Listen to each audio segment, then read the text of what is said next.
살아계신 아버지 하나님, 우리에게 2019년도를 허락해 주시고 오늘까지 모든 신앙의 발걸음을 옮겨오고 살아올 수 있도록 축복해 주신 것 진심으로 감사를 드립니다.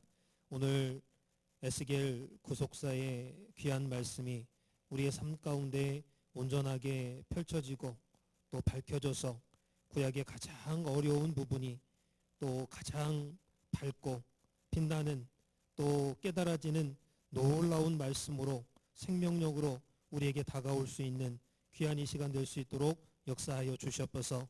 그리함으로 말미암아 성경 전체가 꿰뚫어지고 또 깨달아지고 하나님의 말씀의 뜻이 온전하게 깨우쳐져서 이 땅을 살아가는 동안 우리에게 참된 힘과 위로와 소망으로 역사할 수 있도록 주장하여 주시옵소서. 이 시간도 에스겔 선지자에게 허락하셨던 행동 예언 하나하나가 오늘 우리의 모든 삶 가운데 둘러진치고 또한 여호와 삼마 하나님의 귀한 함께 하시는 역사를 믿음으로 체험하는 놀라운 축복의 시간이 될 수 있도록 역사하여 주시옵소서.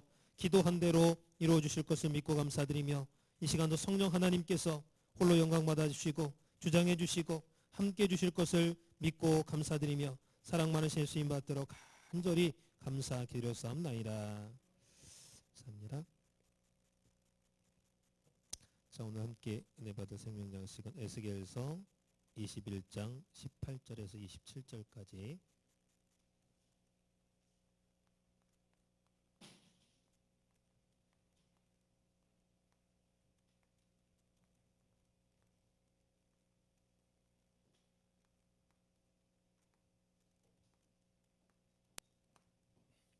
에스겔 21장 18절에서 27절까지 함께 봉독하도록 하겠습니다.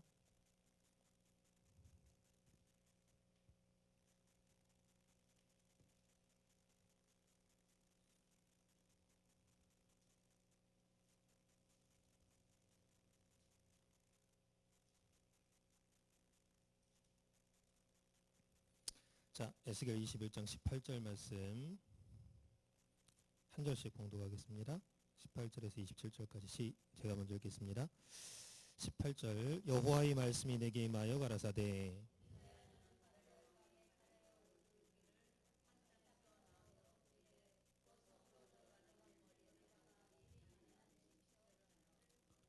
칼이 암몬 족속의 라빠에 이르는 길과 유다 견고한 성 예루살렘에 이르는 길을 그리라.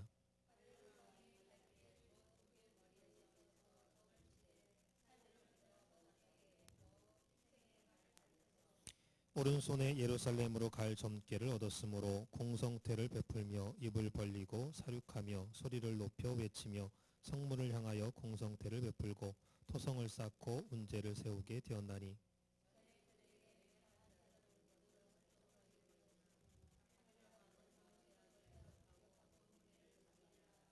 그러므로 나 주 여호와가 말하노라. 너희의 악이 기억을 일으키며 너희의 건과가 드러나며 너희의 모든 행위의 죄가 나타났도다. 너희가 기억한 바 되었은즉 그 손에 잡히리라.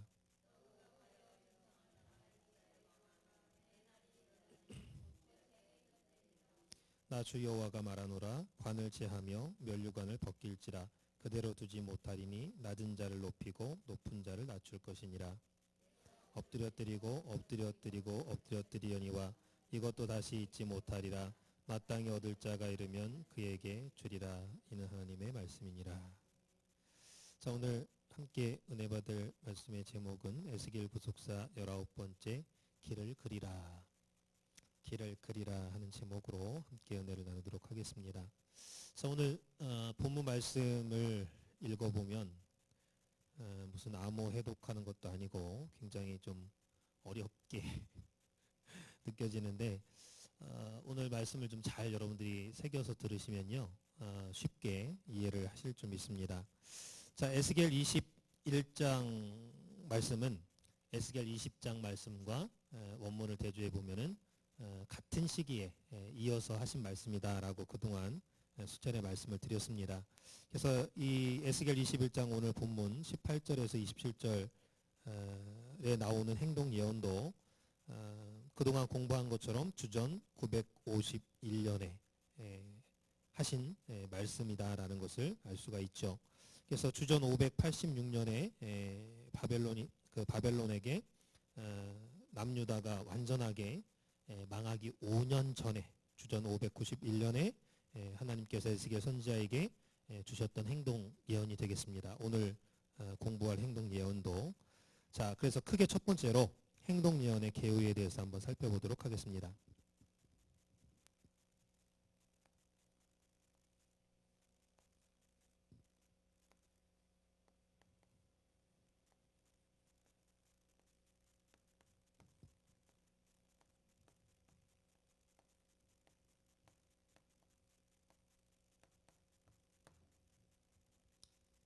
자, 행동 예언은 말로써 예언하는 것이 아니라 행동으로서 예언하는 그 예언을 말하죠. 그래서 개요는 전체적인 그 밑그림을 말합니다.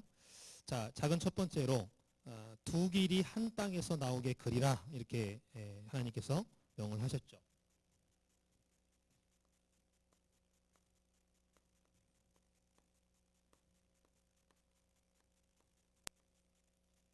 두 길이 한 땅에서 나오게 그리라.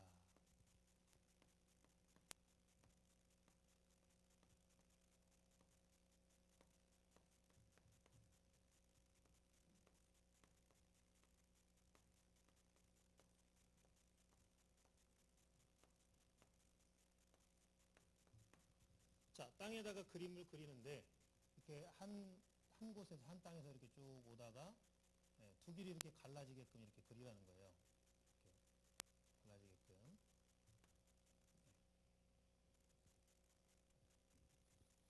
자, 이 말씀이 에스겔 21장 19절에 있죠.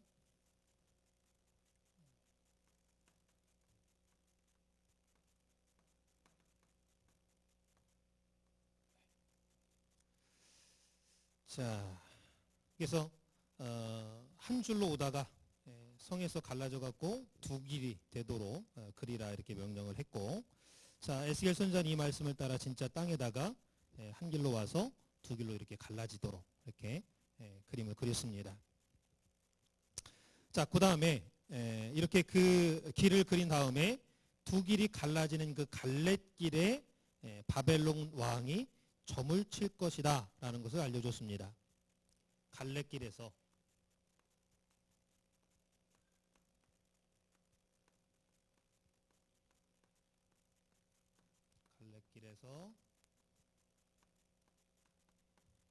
바벨론 왕이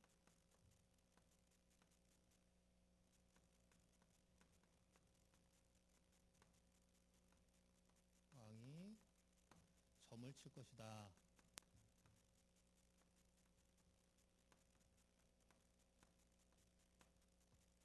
이렇게 말씀을 했죠. 요 갈래길 여기에서 이제 이쪽 길로 갈 것이냐, 이쪽 길로 갈 것이냐 점을 쳤다는 거예요. 뭐 A가 있으면 여기 B라고 하면 A라는 목표로 가가지고 전쟁을 할 것이냐, B라는 목표지로 가서 전쟁을 할 것이냐 이렇게 갈래길에서 점을 친다라는 거죠. 자, 점을 치는 방법은 두 가지로 점을 칠 것을 미리 에스겔 선지자에게 하나님께서 말씀을 해주셨죠. 두 가지인데 하나는 화살을 통해서 점을 치고 다른 하나는 간을 통해서 점을 치는 방법이 있습니다.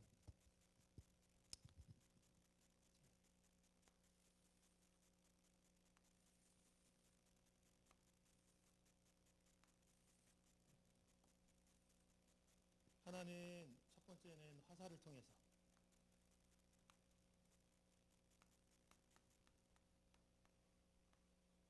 두 번째는 간을 통해서. 자, 이 화살은 여러분이 잘 알듯이 활과 화살 알죠? 그 화살을 던져서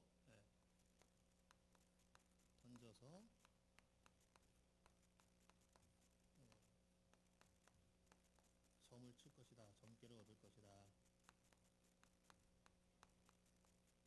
됐습니다. 무슨 말이냐? 자, 화살에다가 화살 두 개를 점 치는 그 통에다가 넣고 화살통에다 넣고 화살에다가 각각 A 아니면 B 이렇게 예를 들어서 뭐 지금 암몬 나라하고 예루살렘 유다 나라하고 이렇게 바벨론을 대적했는데, 그러면 암몬을 칠 것인가, 예루살렘 남유다의 수도인 예루살렘을 칠 것인가, 이렇게 화살에다가 암몬, 그 다음에 또 남유다 이렇게 쓴다는 거예요. 각각 화살에다가. 그리고 통에다가 이렇게 넣어가지고 화살통에다 넣어서 이렇게 흔든 다음에 높이 둘 다 이렇게 던져가지고 먼저 땅에 떨어지는 게 점괘예요. 그게 이제 지시다, 신이 내린 지시다 이렇게 생각을 하고, 거기 이제 예루살렘이 먼저 떨어지면은 예루살렘을 쳐야겠다. 아니면 암몬이 먼저 떨어지면 라빠로 가가지고 라빠를 쳐야겠다. 이렇게 바벨론 왕이 점을 그렇게 칠 것이다. 두 가지 점을 치는데, 첫 번째는 화살을 통해서 그렇게 점을 칠 것이다. 이렇게 미리 예언을 해 주셨죠. 자, 이것은 이방 풍속인데, 그 당시 이방 풍속인데, 이 이방 풍속에 따라서 바벨론 왕이 그렇게 점을 칠 것이다 알려주신 말씀이고, 자, 두 번째 점은요, 간을 통해서 점을 칠 것이다 그랬습니다. 이 간, 이 간이 짐승의 간을 말해요. 짐승을 잡으면 간이 나오잖아요. 사람 그 오장육부 가운데 간.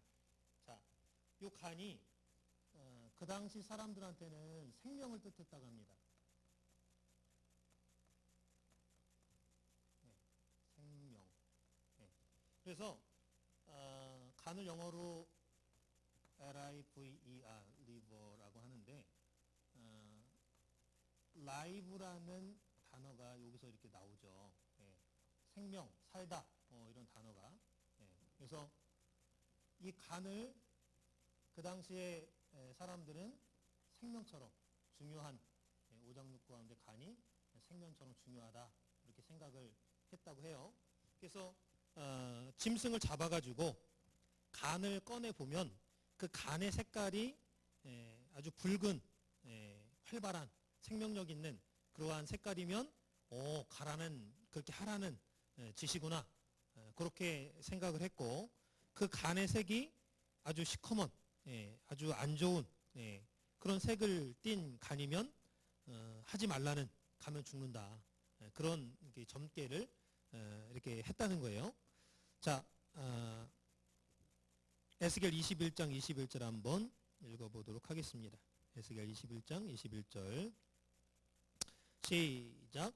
바벨론 왕이 갈래길 곧 두 길머리에 서서 점을 치되 살들을 흔들어 우상에게 묻고 희생의 간을 살펴서 그랬죠.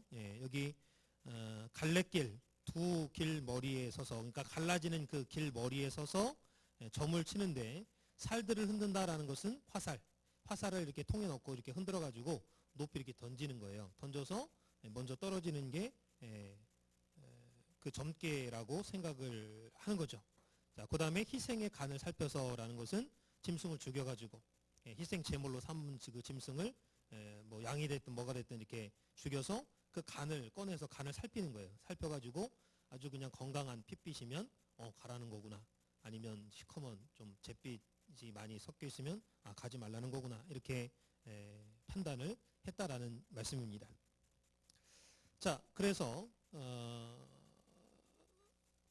이렇게 하나님께서 예스겔 선지자에게 미리 앞으로 일어날 바벨론 그 왕이 이스라엘을 공격할 때 어떠한 이렇게 점을 칠 건지까지, 어떤 방법으로 칠 건지까지 미리 다 알려주셨어요. 자, 크게 두 번째로 행동 예언의 의미에 대해서 살펴보겠습니다. 행동 예언의 의미.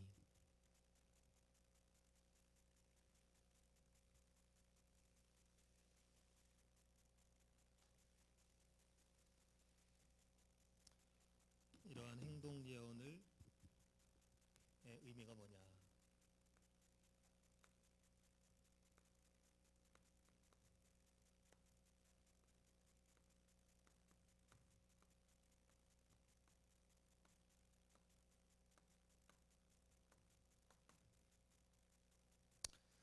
자,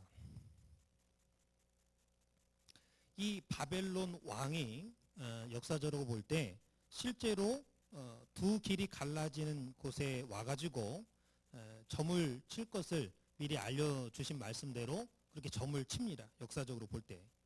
그래서 실제로 그 성취가 그대로 됐어요. 그래서 바벨론 왕이 리블라라는 곳에 머물러 가지고 그 리블라에서 두 길 중 어느 길로 갈지 점을 쳤습니다. 자, 그럼 첫 번째로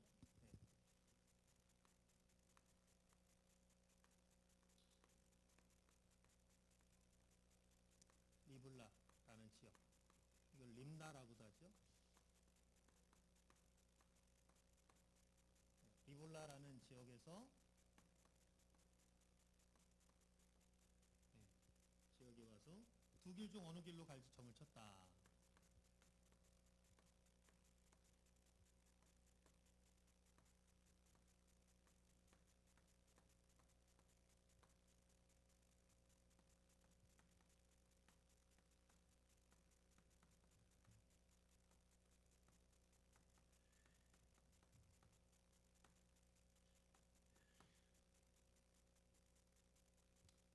자, 이제 뭐 이쪽 길로 갈 수도 있고 또 이쪽 길로 갈 수도 있고 이렇게 점을 이제 친구 여기가 이제 리블라라는 거예요.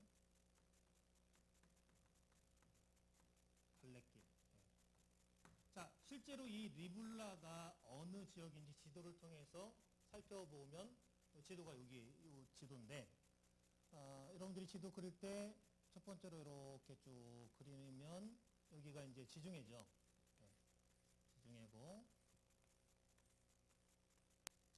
그 다음에 두 번째 그릴 게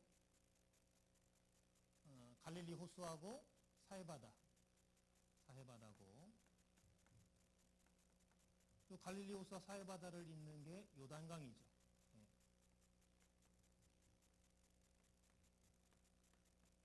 요단강이 이렇게 쭉 흐르고 있고 그 다음에 이제 그 티그리스하고 유브라데스 강이 이렇게 쭉 이렇게 흐릅니다. 이렇게 흘러서 여기로 만나서 이렇게 쭉 밑으로 내려가는데 자, 요쯤 지역에 있는 게 바벨론이에요. 바벨론이 요쯤 있고 그래서 바벨론 왕이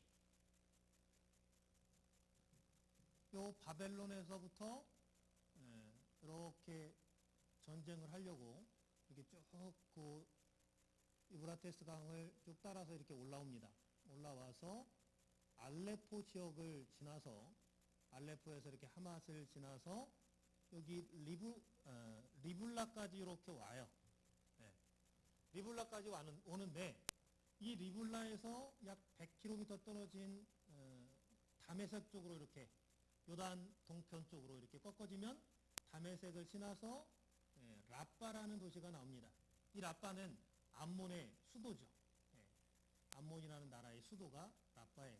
그래서 라빠라는 지역 여기까지 와갖고 이 암몬을 칠 것인지 아니면 리블라에서 시돈을 거쳐서 도로를 거쳐서 예루살렘으로 이렇게 내려와가지고 남유다를 칠 것이냐, 예루살렘 남유다를 칠 것이냐. 여기가 갈래길이라는 거예요. 여기 이렇게 갈라졌어. 그래서 고대에는 이 길이 아닌 곳으로는 가기가 힘들죠. 근데 길이 이렇게 두 길밖에 없어. 이렇게 요 길과 요 길과. 그러니까 요단 동편으로 갈 것이냐, 서편으로 갈 것이냐. 이 갈라지는 곳이 바로 리블라입니다. 리블라를 다른 말로 하면 림나라고도 하죠. 림나는 여러분들이 잘 아시는 대로 바벨론 왕이 야전 사령부를 차리고 있었던 곳이죠. 야전 사령부가 뭡니까? 야전 바깥에서 전투할 때 임시로 이렇게 그 군대에 주둔한 사령부 군대 대장이 그 주둔해서 지시하고 모든 그 작전을 짜고 지시하고 이렇게 하는 막사 그 야전 사령부죠. 그래서 그 야전 사령부가 있었던 곳이 바로 림나입니다. 그래서 림나의 위치를 이제 대략 여러분들이 좀 잘 이해하셨으리라 믿고요. 좀 이따 이제 한번 지도로 살펴볼 텐데, 자, 그럼 두 번째로 견고한 성 예루살렘으로 가는 점괘를 얻었죠. 이렇게 이제 림나에서 두 갈래길에서 어느 길로 갈 건지 점을 쳤는데 결과가 뭐냐? 견고한 성,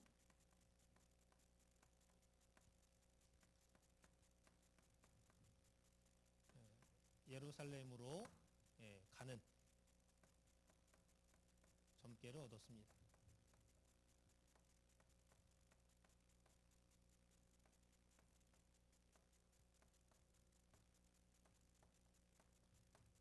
하나님께서 이렇게 예루살렘을 치도록 점괘를 얻도록 이렇게 하셨다라는 거예요.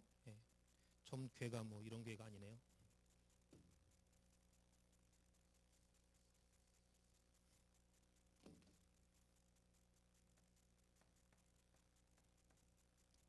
맞는지 정확하게 모르겠는데, 자, 점괘를 얻도록 했다라는 거죠. 자, 이해를 돕기 위해서 한번 지도를 살펴보도록 하겠습니다. 지도 보여주세요. 여기 보이시나요? 보세요. 여기 보시면은 바벨로니아라고 돼 있죠. 거기 바벨로니아에서 저기 이제 여기 티그리스 강이 이렇게 흐르고 있고 유브라테스 강이 이렇게 흐르고 있죠. 실제로 뭐 하볼강, 저 발라크강, 뭐 여러 가지 다엘강, 디알라강, 뭐 여러 가지 강이 있는데 큰 강이 이제 티그리스 강하고 유브라테스 강이에요. 그래서 그 유브라테스 이렇게 나중에 이제 요게 두 강이 만나서 이렇게 우르고 여러분들이 잘 아시는 우르고 좀 이렇게 올라오면 여기 이제 바벨론이 있습니다. 바벨론. 그 바벨론에서부터 시작해서 쭉 따라 올라가면은 레셉 지나서 알레포 지나서 하맛 지나서 카르타 지나서 리블라라고 납니다. 리블라. 그래서 이 리블라가 갈래길이라는 거예요. 요쪽 길하고 요쪽 길로 이렇게 갈라지는. 그래서 중간에 그 갈릴리 호수하고 요단강, 그다음에 여기 이제 사해바다가 있죠. 그래서 요단강 동편과 서편으로 갈라지는 그 갈래길이 리블라다. 그래서 리블라에서 이렇게 갈 수도 있고 밑으로 내려올 수도 있고 동쪽으로. 그래서 요거는 제가 알기 쉽게 그냥 간단하게 그린 그림이고 실제 지형이 저렇다는 거예요. 저렇게 좀 복잡하게 그려져 있지만 알기 쉽게 이렇게 간단하게 표현하면 저렇게 된다라는 거. 그래서 리블라에서 이쪽 요단 동편으로 와가지고 라빠, 암몬의 수도 라빠로 가서 칠 것이냐, 아니면 서쪽 유단강 서쪽으로 이렇게 쭉 하맛 지나서 시돈 지나서 도로 지나서 예루살렘으로 가가지고 유다 남유다를 칠 것이냐, 이런 그 갈림길에서 제비를 뽑았는데 남유다를 칠 그 점괘가 나온 거예요. 그래서 이 말씀이 에스겔 21장 22절에 있죠. 22절 한번 읽어보겠습니다. 22절 시작. 오른손에 예루살렘으로 갈 점괘를 얻었으므로 공성태를 베풀며 입을 벌리고 사룩하며 소리를 높여 외치며 성문을 향하여 공성태를 베풀고 토성을 쌓고 운제를 세우게 되었느니. 공성태는 뭐라겠습니까? 성을 공격하는 이렇게 돌로 이렇게 콱 쏴가지고 성 막 무너뜨리는 거. 영화 안시성에 보면 공성태 나오죠. 운제도 나오고 다 나옵니다. 그래서 예전에 이제 그런 식으로 싸움을 이제 하게 했는데 오른손에 예루살렘으로 갈 점괘를 얻었으므로, 그러니까 이제 오른손으로 이제 확실한 어디로 가야 될지 몰랐는데 점을 쳐보니까 예루살렘을 공격하라라는 점괘. 그 예루살렘이라고 쓴 화살이 먼저 떨어진 거죠. 그래서 이제 그 점괘를 얻었다. 확신이 이제 선 거죠.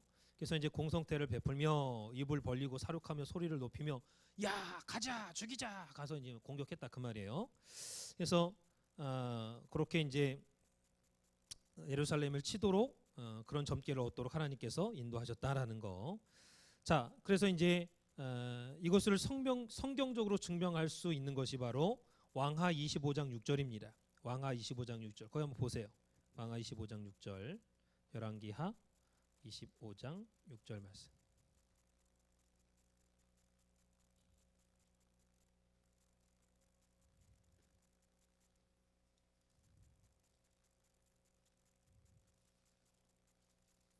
열왕기하 25장 6절에 보면 시드기야 왕을 붙잡아 가지고 바벨론 왕이 있는 곳으로 끌고 갑니다. 25장 6절에 자 시작. 갈대아 군사가 왕을 잡아 림나 바벨론 왕에게로 끌고 가매 저에게 신문을 하고 그랬죠. 자 여기 갈대아는 바벨론을 말하죠. 갈대아 군사, 바벨론 군사가 왕은 시드기야 왕을 말합니다. 시드기야 왕을 잡아가지고 림나, 아까 리불라라는 곳이 바로 림나하고 똑같은 지역이에요. 그래서 성경에는 림나로 나오죠. 그래서 림나가 바벨론 야전 사령부, 그러니까 바벨론 왕이 있는 곳이죠. 바벨론 왕에게로 끌고 갔다 그랬습니다. 끌고 가서 저에게 신문을 했다 그랬어요. 그래서 이 바벨론 왕이 리블라에서 진을 치고 자기 부하 장군 중에 느부사라단이라는 장군을 보내가지고 예루살렘을 치도록 합니다. 그래서 그 예루살렘을 치고 그 마지막 왕인 시드기야 왕을 붙잡아가지고 왕이 주둔하고 있는 림나로 끌고 왔어요.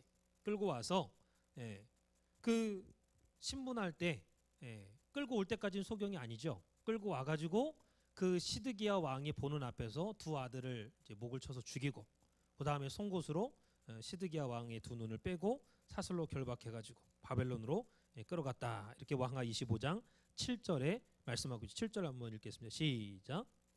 시드기야의 아들들을 저의 목전에서 죽이고 시드기야의 두 눈을 빼고 쇠사슬로 결박하여 바벨론으로 끌어갔더라. 바벨론으로 끌어갔다. 이렇게 말씀을 하고 있습니다. 그래서 6절에 방금 읽은 7절 밑에 6절에 림나라는 장소가 바로 리블라다라는 것이죠. 그래서 그러면 성경이 왜 예루살렘을 견고한 성 예루살렘이라고 표현을 하고 있느냐? 에스겔 21장 22절에서 그것은 바로 이 실제로 예루살렘에 가보면 이 예루살렘 성이 있는 그 지역이 모리아산이죠. 근데 그 모리아산이 굉장히 높습니다. 제일 높아요. 그래서 853m 정도 되는 높은 고지에 위치를 하고 있는데 이 산을 중심으로 해서 주변에 산들이 이렇게 또 둘러싸여 있습니다. 그래서 아주 견고한 성이에요. 육신적으로 볼 때도. 그러나 하나님께서 한번 멸망하기로 작정하신 후에는 그 하나님의 작정을 돌이킬 수가 없다라는 것을 성경은 말씀을 하고 있죠. 그래서 오늘 우리들도 내 힘과 권력과 또 인간의 여러 가지 배경이 많고 훌륭하고 좋다 할지라도 하나님께서 한번 무너뜨리겠다, 망하게 하겠다 이렇게 작정하시면 그 하나님 앞에 하나님의 작정 앞에 그 돌이키게 할 수 없다 그 말이죠. 그래서 늘 그렇게 하나님께서 작정하시기 전에 하나님 앞에 엎드려서 겸손하게 믿음으로 회개하고 기도할 수 있는, 그래서 하나님의 보호를 받을 수 있는 우리 산소망교 모든 성도님들 되시기를 바라겠습니다. 그래서 결론적으로 오늘은 이제 결론을 좀 빨리 결론까지 왔는데 결론이 좀 길어요. 결론이. 그래서 결론이 이제 세 가지인데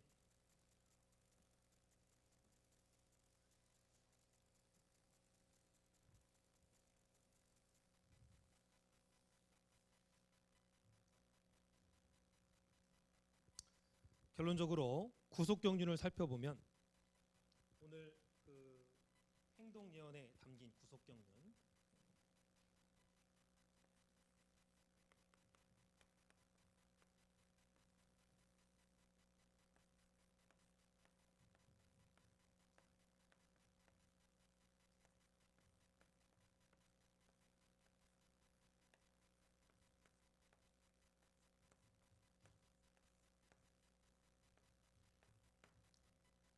자, 하나님은 이 오늘 행동 예언의 구속 경륜이 뭐냐 할 때 하나님은 모든 것이 하나님의 주권 안에 있다라는 것을 알려주고 있습니다.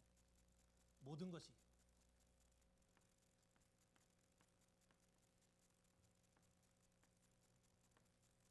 하나님의 주권 안에 있다.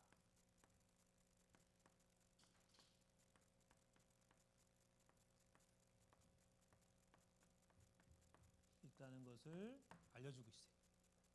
자, 첫 번째로 점을 치는 것도 하나님의 주권 안에 있다는 거예요.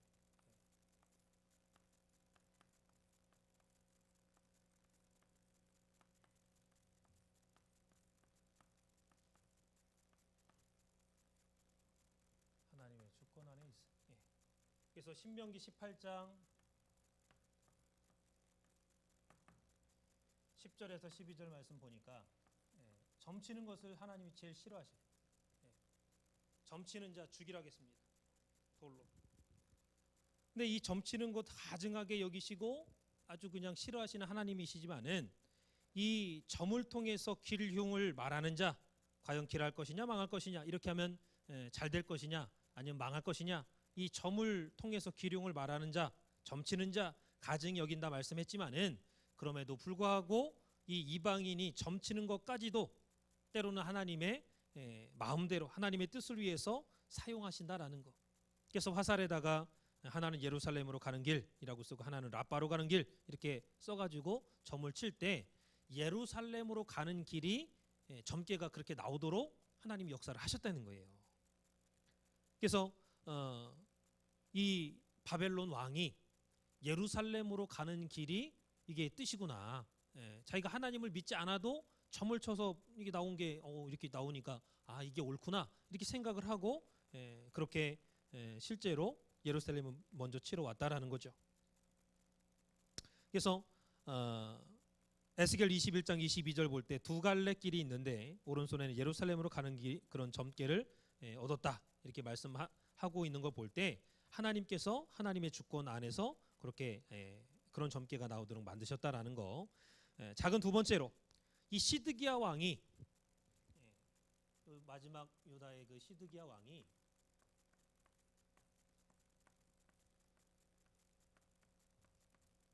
그러한 점괘가 나왔다는 것을 그러한 점괘가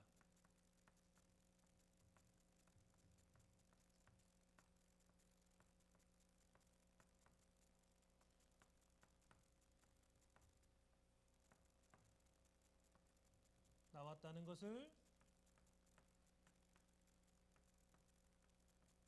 알고도 무시했습니다. 알고도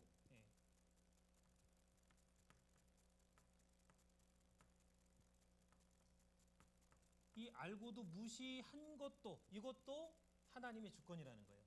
이것도 하나님의 주권이다.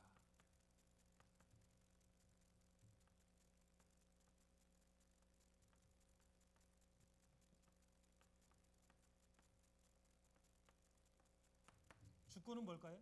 주권.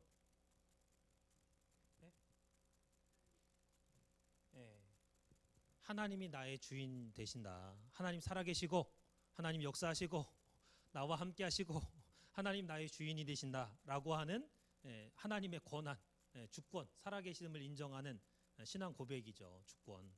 그래서 시드기야 왕이 그 바벨론 왕이 지금 점을 쳐가지고 예루살렘을 공격하라는 점괘를 얻어서 지금 공격해 오고 있다라는 소식을 들었어요. 미리 들었음에도 불구하고 아유 하나님이 함께하는데 그깟 놈들 와봤자 뭔 소용이 있겠느냐.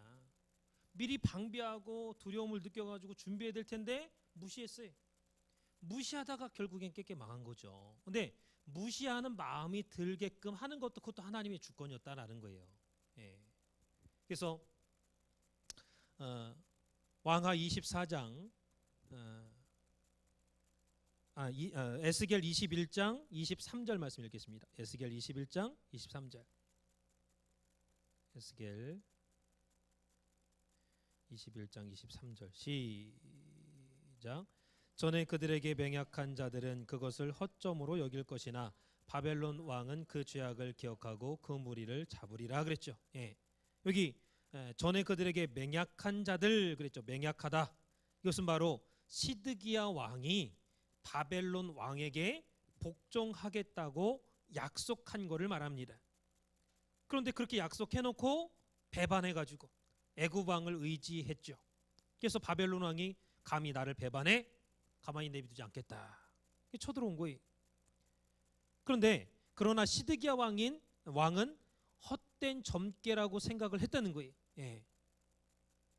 그들에게 맹약한 자들은 지금 시드기야 왕을 말하죠. 바벨론에게 맹약을 했는데 맹세하고 약속했는데 그것을 허점으로 여길 것, 헛된 점괘, 예. 헛된 점괘라고 생각을 했다는 거예요. 바벨론 왕이 쳐들어온다는 거 들었어도 아이고 뭐 헛된 점괘 뭐. 예. 그래서 그렇게 헛된 점괘라고 생각하게 한 것도 하나님의 주권하에 있었다라는 거. 예. 그래서 왕하 24장 20절 21절을 보면요. 여호와께서 예루살렘과 유다를 진노하심이 저희를 그 앞에서 쫓아내실 때까지 이르렀더라. 시드기야가 바벨론 왕을 배반하니라. 이렇게 말씀하고 있어요. 그래서 지금 시드기야 왕이 바벨론 왕을 배반했죠. 그래서 바벨론 왕이 쳐들어왔어요. 그래서 예루살렘을 치라는 정죄를 얻었는데 그것조차도 시드기야 왕이 무시했다라는 거. 예. 그래서 시드기야가 무시하다가 결국에는 남유다가 망하고 말았다라는 것을 말씀하고 있습니다. 근데 중요한 것은 이 모든 일의 근본은 남유다에 대한 하나님의 진노가 가득 찼기 때문이라는 거예요. 예. 남유다에 대한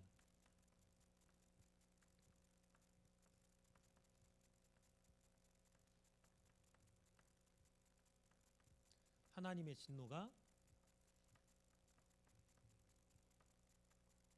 가득 찼기 때문이다.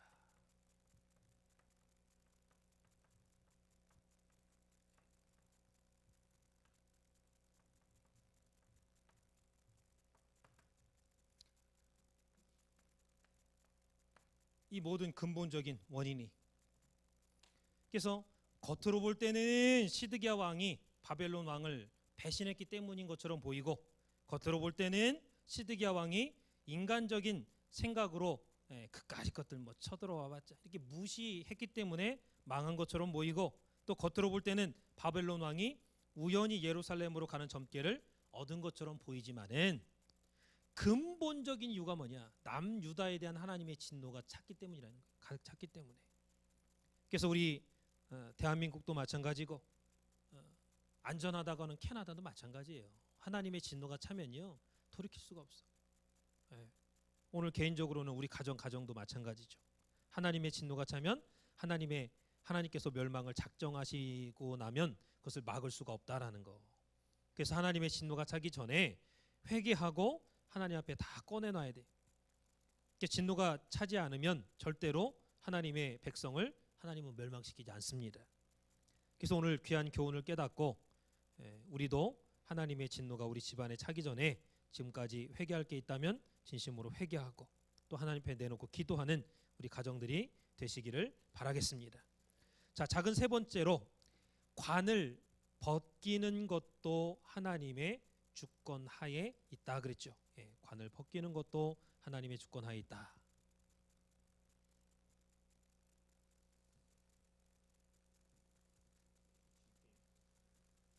모든 것이 하나님의 결론적으로 주권 하에 있다 그랬고 심지어는 관을 벗기는 것도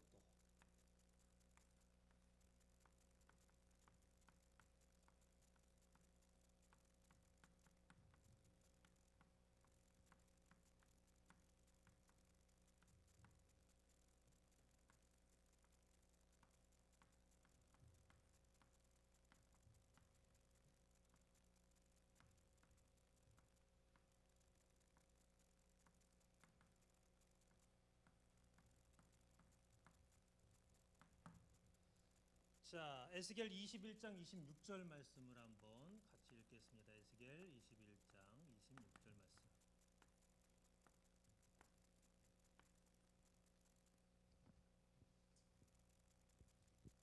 (21장 26절) 시작. 나 주 여호와가 말하노라. 관을 제하며 면류관을 벗길지라 그대로 두지 못하리니 낮은 자를 높이고 높은 자를 낮출 것이니라 그랬죠. 자, 여기 이제 관이 있고 또 면류관이 나오죠. 관이 나오고 면류관이 나옵니다.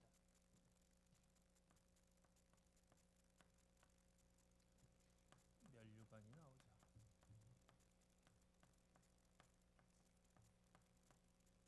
자, 이 관은요. 출애굽기 28장 4절에 나오는 이 관은 출애굽기 28장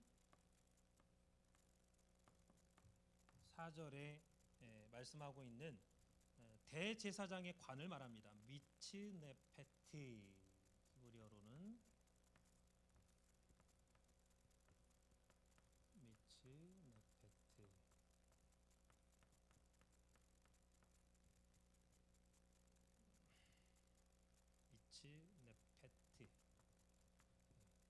미츠네페트로서 대제사장의 관을 말하죠.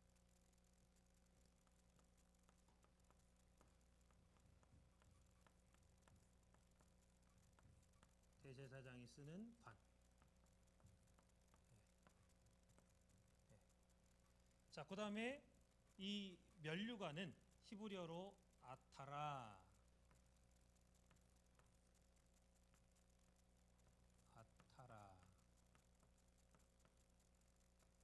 라고 해서 왕이 쓰는 관을 말합니다.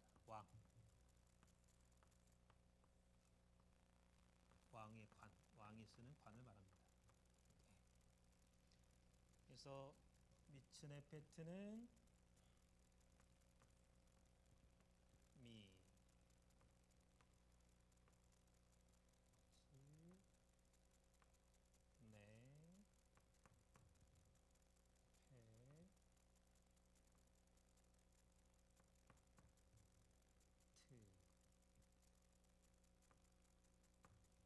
이렇게 쓰고, 아타라는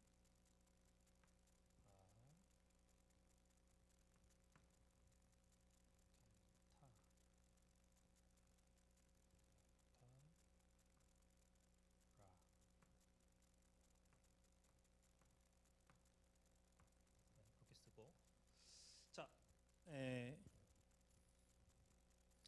그래서 이 남유다는 하나님 앞에 제사장 나라로 쓰임을 받았던 나라죠. 그 다음에 전 세계의 왕권을 가진 나라로 하나님 앞에 쓰임을 받았습니다. 그런데 하나님께서 관을 벗기시고 면류관을 제하겠다라고 하신 것은 하나님이 제사장 권한을 빼앗으시고 왕의 권한을 빼앗으시겠다라고 하는 말씀이. 그래서 한마디로 쉽게 말하면 앞으로는 너희 나라를 통해서 일하지 않겠다, 이렇게 선언을 하고 있는 말씀입니다. 심지어 대제사장의 권한과 왕의 권한까지도 하나님의 주권 하에 있다라는 것을 말씀하고 있는 거예요. 그래서 이렇게 하나님께서 멸망을 작정하셨음에도 불구하고 이스라엘 백성들 깨닫지 못했습니다. 성전이 무너지고 벽돌 위에 벽돌 하나가 남지 않을 정도로 이방인들이 금을 캐가느라고 다 무너뜨렸어요. 이렇게 예루살렘 성이 망해도, 무너져도 깨닫지 못했어요. 그렇다면은 이렇게 멸망을 당할 수밖에 없었던 이스라엘의 제사장권과 왕권을 벗기신 이유가 뭐냐? 이스라엘의 제사장권과 왕권, 제사장의 관과 왕의 관, 미츠네페트, 아타라, 이것을 벗기겠다, 너희들 통해서 앞으로 일 안 하겠다, 이렇게 하신 이유가 뭐냐는 거예요. 그 이유를 세 가지로 성경은 말씀을 하고 있습니다. 그 세 가지만 살펴보고 말씀을 마치도록 하겠습니다. 자, 첫 번째는요, 악을 기억하셨다 그랬죠. 하나님께서 악을 기억하셨기 때문이다. 악을 기억하셨다.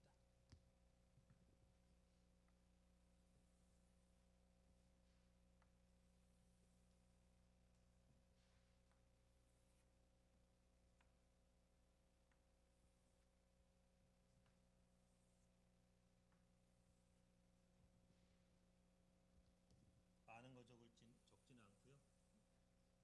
조금만 적을 거예요. 자, 악을 기억하셨다. 첫 번째는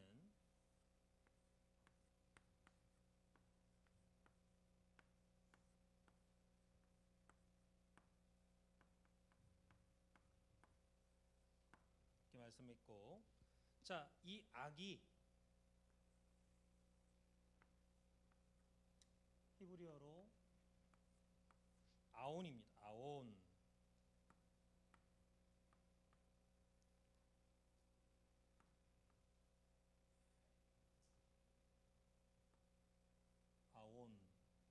아온인데 요 아온은 사악한 걸 말해요.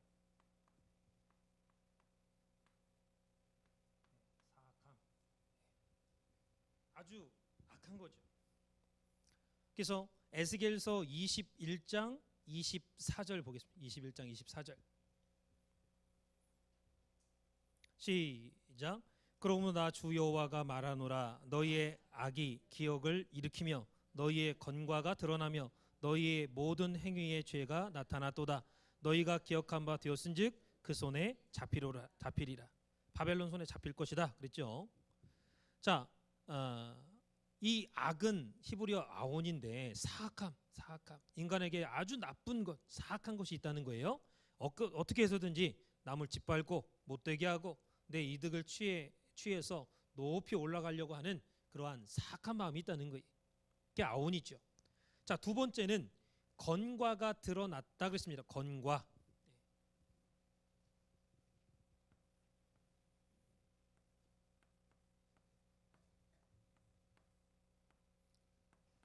건과가 드러남. 건과가 드러났다 그랬는데 이 건과는 말린 과일이 아니죠. 히브리어로 페샤입니다. 페샤인데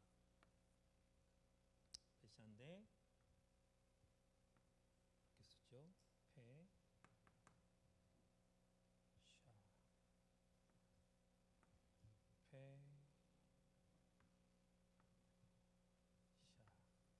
페샤.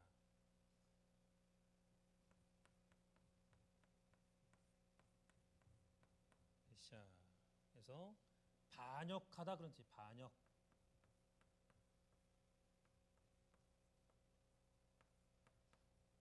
그러니까 이스라엘 백성들의 건과 하나님을 반역한 그 반역이 드러났다 그랬습니다. 반역하다.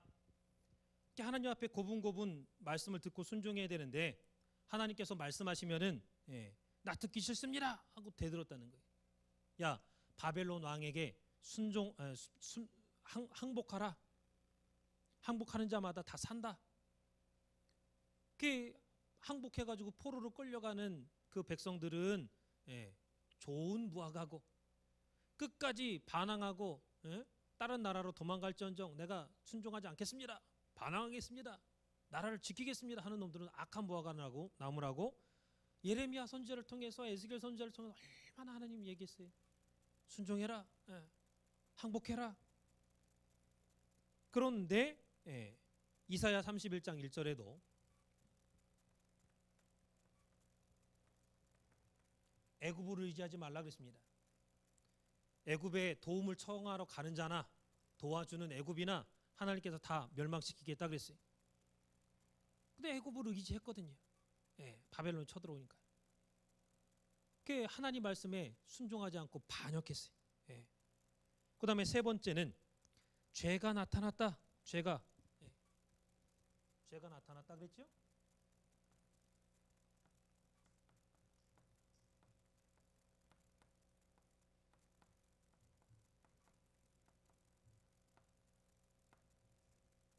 그래서 여기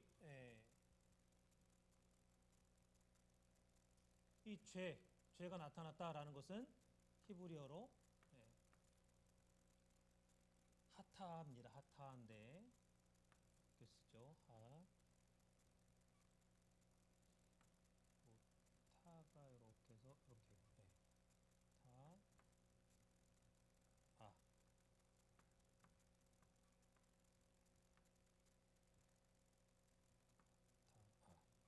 이것은 범법을 말합니다. 범법.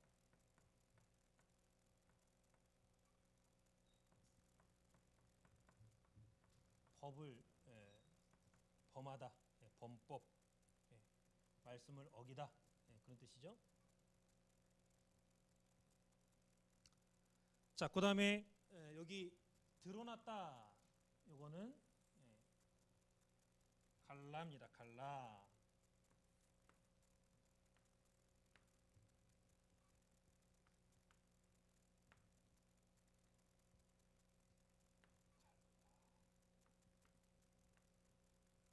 갈라인데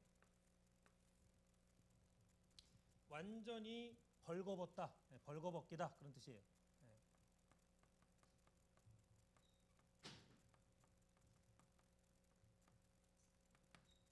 자, 벌거벗기면은 뭐 다 드러나잖아요. 다 보이잖아요. 마찬가지로 이스라엘이 그 반역한 것이 갈라 완전히 벌거벗겨 가지고 애굽을 의지하는 것이 다 드러났다 그 뜻이죠. 그래서 하나님 앞에 세 번째 죄가 나타났다라고 할 때 다 드러난 바 되고 건과 대적하는 것이 다 드러나고 죄가 나타났다 그랬어요. 그래서 결국 이렇게 되었기 때문에 이제는 죄악이 끝날 때가 되었다. 그래서 내가 너희를 멸망시킬 수밖에 없다. 죄가 관영하기 때문에 하나님의 진노가 가득 찼기 때문에 창세기 6장 5절에도 노아 때에 죄악이 관영했다 그랬죠. 죄가 찰찰찰찰 차고 넘쳤다. 그런 뜻이죠. 관영은. 창세기 6장 13절에 보면요. 그 끝날이 내 앞에 이르렀다. 이렇게 하나님께서 노아에게 말씀하고 있습니다. 마찬가지로 에스겔 21장 25절에도 너 극악하여 중상을 당할 이스라엘 왕아, 시드기야 왕한테 하신 말씀이에요. 내 날이 이르렀나니 곧 죄악의 끝때니이다. 끝때니라. 죄악의 끝때. 창세기 6장 13절에 끝날이 내 앞에 이르렀다 하신 말씀하고 똑같은 말씀이에요. 그래서 내가 물로 심판할 수밖에 없다. 이렇게 말씀하신 것처럼.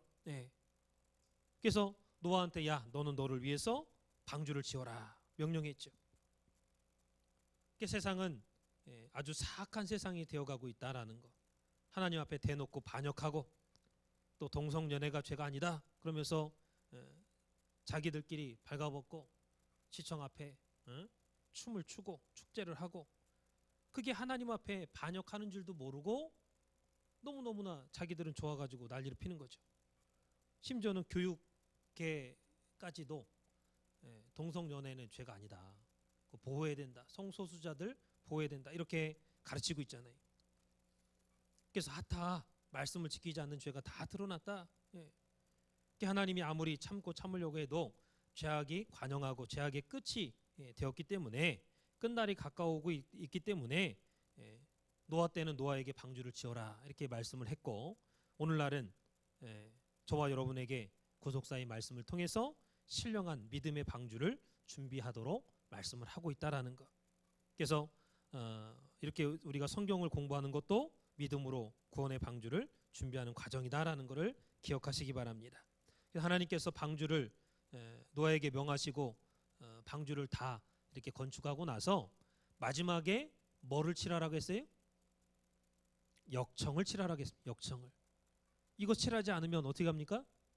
물이 스물스물 스며들어요. 그게 마찬가지로 역청은요 예수 그리스도의 십자가의 피를 상징합니다.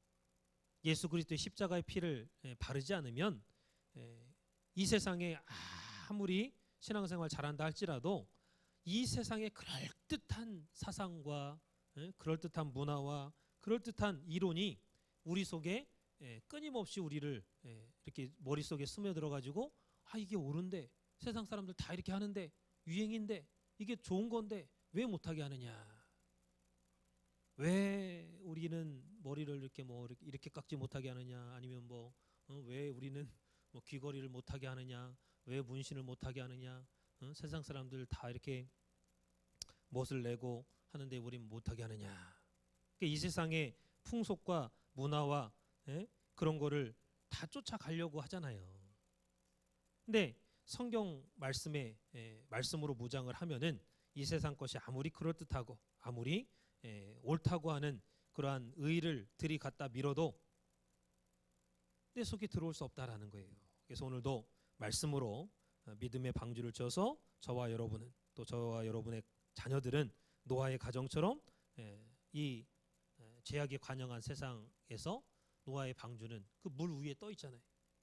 그러니까 세상 위에 이렇게 항상 분리돼 있어가지고 같은 땅을 밟고 살아가고 있어도 노아의 방주가 물 위에 떠 있었던 것처럼 세상 위에 항상 우리 성도들은 항상 성별되게 구별되게 이렇게 죄와하고는 상관없이 살아갈 수 있는, 또 죄를 지었다 할지라도 늘 회개하고 늘 하나님 앞에 성별된 삶을 살아가시는 우리 산소만교 성도님들 되시기를 주님의 이름으로 축원을 드리겠습니다.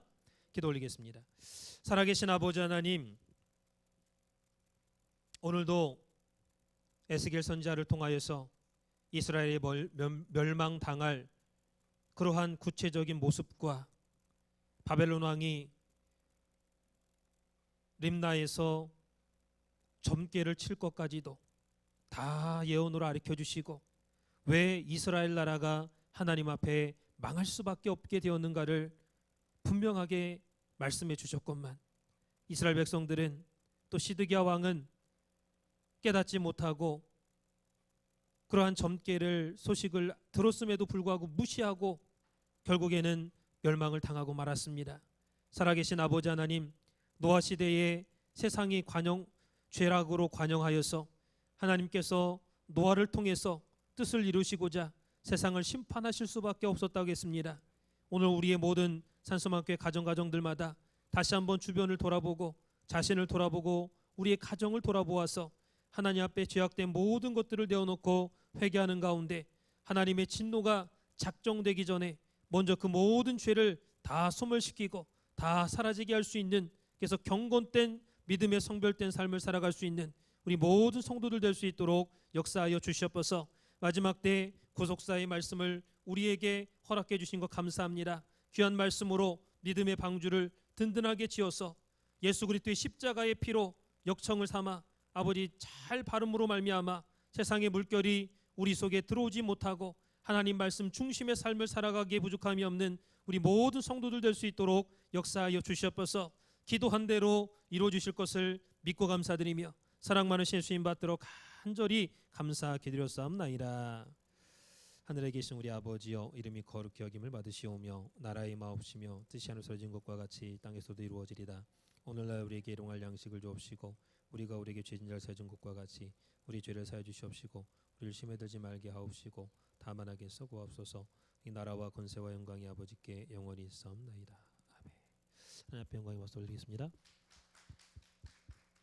수고하셨습니다.